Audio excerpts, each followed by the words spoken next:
ए, जसको नेपाली अर्थ मा अर्थात् तिर भन्ने हुन्छ। ए पार्टिकललाई हामीले एज अ टाइम पार्टिकल समयसँग पनि जोडेर प्रयोग गर्दछौँ, एज ए प्लेस र लोकेसन पार्टिकल स्थानसँग पनि जोडेर प्रयोग गर्दछौँ। ए पार्टिकलको पहिला समयसँग हामीले कसरी प्रयोग गर्ने, यसलाई समयसँग जोडेर कसरी प्रयोग गर्ने यसलाई हेरौँ। कुनै पनि समयसँग ए लाई जोडिन्छ भने त्यसले समयमा अथवा समयतिर भन्ने अर्थ दिन्छ।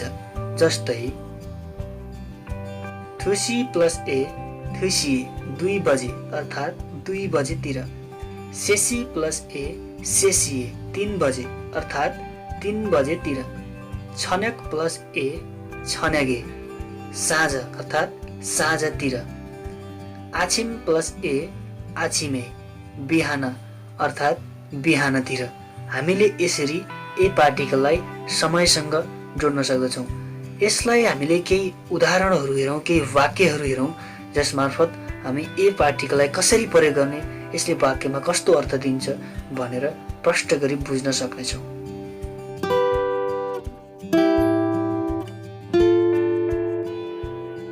छनुन ओहु यदल्सिए छनेगुल मगयो। मैले साँझको 8 बजे डिनर गर्छु, यानि कि मैले साँझको 8 बजे साँझमा खाइने खानालाई खाने गर्दछु। यो वाक्यमा यदल्सी एउटा समय हो, यससँग हामीले ए लाई जोडेका छौँ। त्यसैले यो वाक्यले मैले साँझको 8 बजे के गर्छु, डिनर गर्छु भन्ने सेन्स दिन्छ। जस्तो नेपाली भाषामा 2 बजे भन्नुको मतलब ठ्याक्कै 2 बजे हो र 2 बजेतिर भन्नुको मतलब 2 बज्नै लागेको समय अथवा 2 बजिसकेको समय थोरै तलमाथि हुन सक्छ। तर कोरियन भाषामा हामीले समयलाई 2 बजेतिर भनेर ट्रान्सलेट गर्नुको मतलब त्यो 2 बज्न केही समय अथवा केही समय गइसकेको भन्ने हुँदैन कि ठ्याक्कै 2 बजेको भनेर हामीले बुझ्नुपर्ने हुन्छ। त्यसै गरी अर्को वाक्यलाई हेरौँ। हरिनुन आछिमे पाल्ली हिरनायो। हरि बिहान छिटो उठ्छ। यो वाक्यमा आछिम एउटा समय हो जससँग हामीले ए पार्टिकललाई जोडेका छौँ। त्यसैले यो वाक्यले हरि बिहान छिटो उठ्छ भन्ने अर्थ दिन्छ। कोरियन भाषामा केही यस्ता समयहरू छन् जससँग ए पार्टिकललाई हामीले जोड्नु हुँदैन, जसमा ए पार्टिकल जोड्ने गरिँदैन। जस्तै खुजे खुजक्के, अजे अजक्के, ओनुल नेइल, मोरे खुल्फी। त्यसै गरी आक्का छिगुङ इत्तागा अन्जे जस्ता शब्दहरूसँग, जस्ता समयहरूसँग हामीले ए लाई जोड्ने गर्दैनौँ। एउटा उदाहरण हेरौँ। छनुन छिगुम खोङ्बु आगोइसयो। छनुन छिगुमे खोङ्बु आगोइसयो। म अहिले अध्ययन गरिरहेको छु। हामीले सोच्नौँ कि समयसँग ए पार्टिकल जोडिन्छ, त्यसैले छिगुमसँग ए पार्टिकल जोड्दा पनि हुन्छ, तर त्यो गलत हुन्छ। छिगुमसँग हामीले कहिल्यै पनि ए पार्टिकल जोड्दैनौँ। छनुन छिगुमे खोङ्बु आगोइसयो गर्यौँ भने त्यो वाक्य गलत हुन्छ। त्यसैले हामीले छनुन छिगुम खोङ्बु आगोइसयो भनेर प्रयोग गर्ने पर्ने हुन्छ। कोरियन भाषामा त्यस्ता केही शब्दहरू छन् जसलाई मैले अगाडि भनिसकेँ। ती शब्दहरूसँग, ती समयहरूसँग ए लाई तपाईँहरूले प्रयोग नगर्नुहोला, किनभने तिनीहरूसँग कहिल्यै पनि ए लाई प्रयोग गरिँदैन। तिनीहरू स्वतन्त्र रूपमा आउँछन् र तिनीहरूले आफ्नो समयलाई आफै जनाउन सक्षम छन्। ए जसलाई हामीले समयसँग कसरी प्रयोग गर्ने भनेर हेरिसक्यौँ। त्यसै गरी ए लाई लोकेसन पार्टिकल स्थानसँग पनि हामीले जोडेर प्रयोग गर्न सक्दछौँ।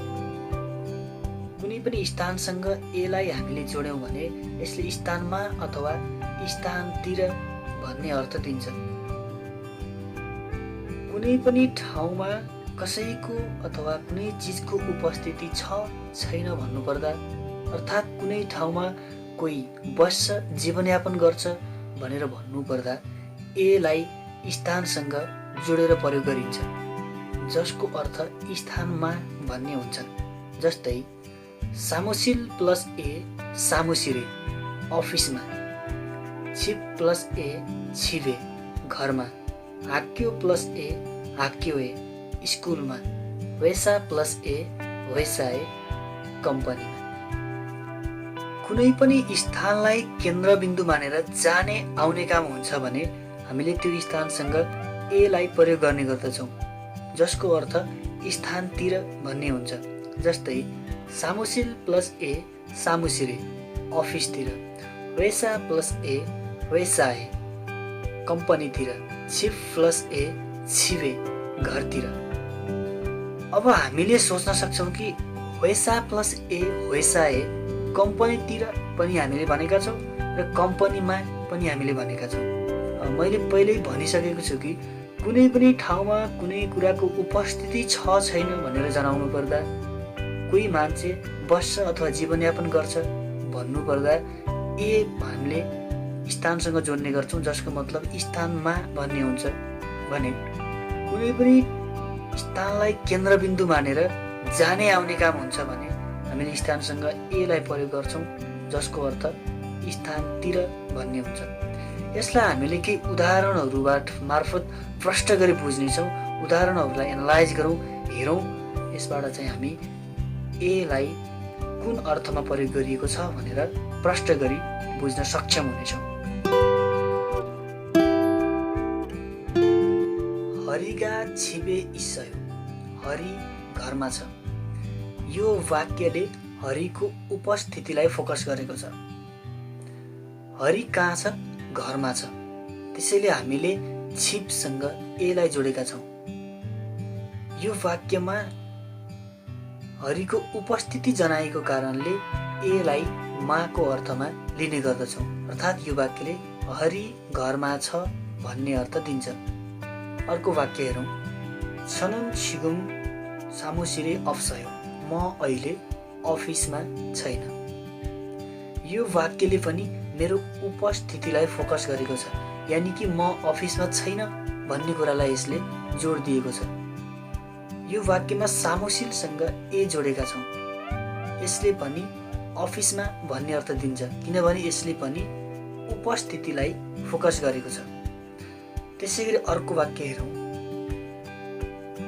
छेगी थाक्चा उइए इसयो, किताब टेबलमाथि छ। यसले पनि किताबको उपस्थितिलाई फोकस गरेको छ। किताब टेबलमाथि छ, यानि कि टेबलमा किताबको उपस्थितिलाई फोकस गरेको छ।